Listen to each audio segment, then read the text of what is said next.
Boa noite, bem-vindos a mais um vídeo onde eu vou explicar a diferença entre anarcocapitalismo e agorismo. O agorismo é uma teoria criada pelo Samuel Edward Konkin III, onde ele defende o que ele chama de contra-economia, que são atividades de mercado independentes da regulação do Estado.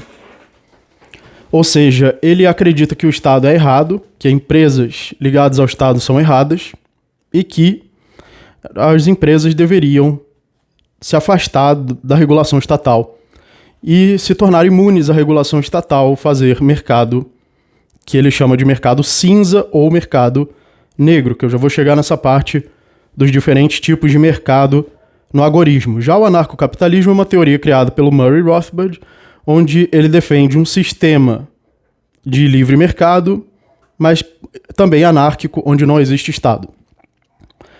Lembrando que anarcocapitalismo também não é a mesma coisa que libertarianismo. Libertarianismo é a defesa de uma ética de propriedade privada, e essa ética pode ter várias aplicações. O anarcocapitalismo já é o estabelecimento dessa ética numa sociedade. Então, o agorismo também é uma aplicação da ética libertária. É uma ética libertária aplicada ao mercado, enquanto que o anarcocapitalismo é aplicado à sociedade ou à política. Então, por si só, o anarcocapitalismo não exclui o agorismo e nem o agorismo exclui o anarcocapitalismo. Porém, o agorismo ele não exige a ausência de Estado. Pelo contrário, o agorismo ele é uma proposta prática, de uma ação prática, ou seja, agorismo é uma teoria tática e estratégica, uma teoria do que fazer no mundo real, e que não exige a ausência de Estado. Você pode praticar o agorismo num ambiente onde existe Estado, como, por exemplo, na Venezuela, existe agorismo. Aliás, não apenas existe, mas precisa existir.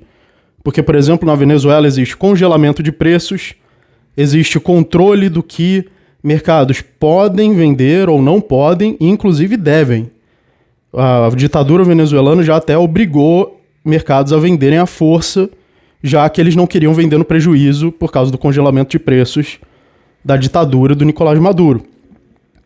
Então o agorismo, que seria o mercado cinza e o mercado negro, ou seja, pessoas vendendo não apenas coisas que são ilegais aqui no Brasil, como drogas, mas até mesmo comida do dia a dia na Venezuela, precisa ser vendida por meios agoristas, por meios que são considerados mercado negro ou contrabando, que fogem da regulação estatal, como impostos, proibições, taxas e etc.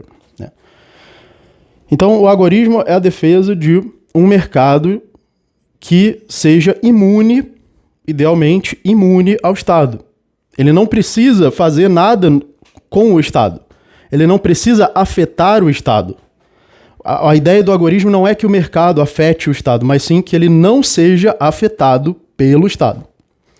Enquanto o anarcocapitalismo tem a proposta gradualista, que é uma proposta de que a ética libertária ou o sistema anarcocapitalista influenciem o Estado para que o Estado ganhe liberdade econômica, ou melhor, para que o Estado permita a liberdade econômica. O agorismo não. O agorismo já é uma proposta do que fazer no próprio mercado, sem o Estado, sem a interferência do Estado. Então o agorismo de Konkin é antipolítico. O Konkin é contra partidos políticos, atuação na política, partidos libertários. Ele é contra isso, e nisso ele se diferenciou de muitos anarcocapitalistas, já que esses anarcocapitalistas muitas vezes queriam atuar no Estado, queriam colocar candidatos na política, queriam votar, queriam defender candidatos. O Konkin acreditava que isso não poderia dar certo porque o Estado era inerentemente errado. E outra característica do Konkin, que se diferencia de outros anarcocapitalistas, é a desconfiança e a crítica a grandes empresas e grandes acúmulos de capital. Uma coisa que aproxima ele um pouco também da anarquia de esquerda, como, por exemplo, os mutualistas e ancons e anarquistas sem hífen, né? Porém, o agorismo ele é uma anarquia de livre mercado. Então ele é uma anarquia que permite o empreendedorismo, permite o capitalismo, permite as empresas privadas. Essas empresas privadas não são consideradas erradas de forma alguma pelo Konkin, porém ele acredita que empresas que acumulam muito capital conseguem fazer isso apenas porque elas têm uma forma, seja direta ou indireta, de união com o sistema estatista. Então ele desconfia que essas empresas possam sobreviver num ambiente puramente de livre mercado. Já outros anarcocapitalistas romantizam as empresas, então acham que grandes corporações são empresas privadas, assim como a padaria ali da esquina. Já para o Konkin, não. A padaria ali da esquina é muito mais independente do que empresas gigantes, que essas não apenas são muito influenciadas pelo Estado, mas influenciam o próprio Estado e aí acaba acontecendo uma simbiose. Então eu vou explicar os diferentes tipos de mercado para o agorismo. Para o agorismo existem 4 tipos de mercado. O mercado branco, então o mercado branco seria aquele mercado que é regulado pelo Estado, é permitido pelo Estado e é ético. Então, por exemplo, a padaria ali da esquina, ela faz um trabalho ético, ela não agride ninguém, ela vende pão. Ela é permitida pelo Estado, porque o Estado também permite vender pão. Se fosse na Venezuela, poderia não ser mercado branco, a padaria, né? Mas, por outro lado, ela paga impostos, é regulada pelo Estado, tem que seguir a regulação, tem que ter permissão, tem que pagar taxa e assim por diante. Então, esse é o mercado branco, para o Konkin. O mercado cinza, que seriam atividades permitidas pelo Estado, éticas, porém não reguladas. Como, por exemplo, alguém que faz um trabalho autônomo ou alguém que faz um trabalho que é legalizado, porém de uma forma desregulada. Sem pagar imposto, sonegando imposto, evadindo regulações e taxas. Então isso, para o agorismo, é mercado cinza. O mercado negro são atividades éticas também, porém proibidas pelo Estado. Como, por exemplo, vender drogas ilícitas. Ao vender uma droga, você não está ferindo a ética, você não está ferindo a propriedade de ninguém, né? Você não está violando o princípio da não agressão. Lembrando que Konkin ele é favorável também a essa ideia de não agressão e também a ideia da economia misesiana. Então ele se baseia também em Mises, assim como o Rothbard, né? Eles têm muita compatibilidade. O mercado negro, então, é aquele que, assim como o cinza, é ético, é desregulado, porém ele faz uma atividade que o Estado proíbe. E, por último, o mercado vermelho. O mercado vermelho é um mercado que também é proibido pelo Estado, assim como o negro, porém ele viola o princípio da não agressão, ele agride indivíduos. Então, por exemplo, tráfico humano ou assassinatos de aluguel, assassinos de aluguel. No caso do assassino de aluguel, ele assassina qualquer pessoa que ele for pago. Nesse caso é um mercado vermelho, porque ele não está preocupado com a ética, ele não está preocupado se a pessoa é inocente, se a pessoa é culpada, e ele está oferecendo esse serviço simplesmente pelo dinheiro. Então isso é um mercado vermelho porque está ali violando a ética, né? Em alguns casos pode haver uma punição, é discutível se isso pode ser uma punição válida para algum crime, mas se o profissional não está ligando para isso, então ele está violando a propriedade, né? Então é mercado vermelho. Ele não é nem ético e nem permitido pelo Estado. O mercado branco contém um componente de antiética também, já que é a regulação do Estado, que é, para o Konkin e para o Rothbard também, antiética. Então, o agorismo ele não é contrário ao anarcocapitalismo. Se você for agorista, não quer dizer que você não é ANCAP.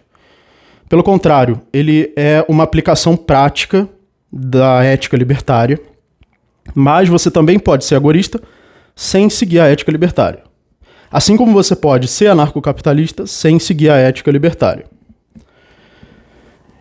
Então, o agorismo seria algo que se aplica na prática, seria uma aplicação prática da ética libertária, por exemplo, enquanto que a ética libertária é algo teórico, é algo abstrato. O agorismo é uma ação prática que procura defender o mercado contra a agressão, a violação da ética tanto do Estado quanto do mercado vermelho. É claro que o Konkin, para ele, apenas são umas formas de mercado totalmente éticas, o mercado cinza e o mercado negro, porque eles não têm nem interferência estatal e nem violação do princípio de não agressão. Então, o objetivo do Konkin é defender esses dois tipos de mercado, o mercado cinza e negro, que ele chama de contra-economia. Então, o agorismo é a defesa da contra-economia, basicamente. Agora, ele defende, então, que o mercado se proteja do Estado, que o mercado se torne imune ao Estado. Por esse motivo, ele também é muito compatível com a criptoanarquia, já que a criptoanarquia defende o uso da criptografia, da tecnologia de criptografia, para criar uma barreira digital que impeça o Estado de interferir na comunicação feita em trocas de mercado. Como, por exemplo, a Deep Web. A Deep Web é um meio de internet criptografada onde transações podem ser feitas tanto do mercado cinza, negro ou vermelho. É claro que o Konkin só defende o cinza e o negro. Ele defende uma forma ética de mercado, que você não agrida ninguém, nenhuma pessoa inocente. E as criptomoedas, que também são usadas junto com a Deep Web, ou são usadas no mundo real para evitar as regulações e impostos do Estado, sendo que para a ética libertária imposto é roubo, para o agorismo o imposto também é errado. Toda atividade do Estado é errada para o agorismo. Então, a contra-economia inclui a desobediência civil, a sonegação, mercado negro, mercado cinza, qualquer atividade ética que não seja legalizada pelo Estado.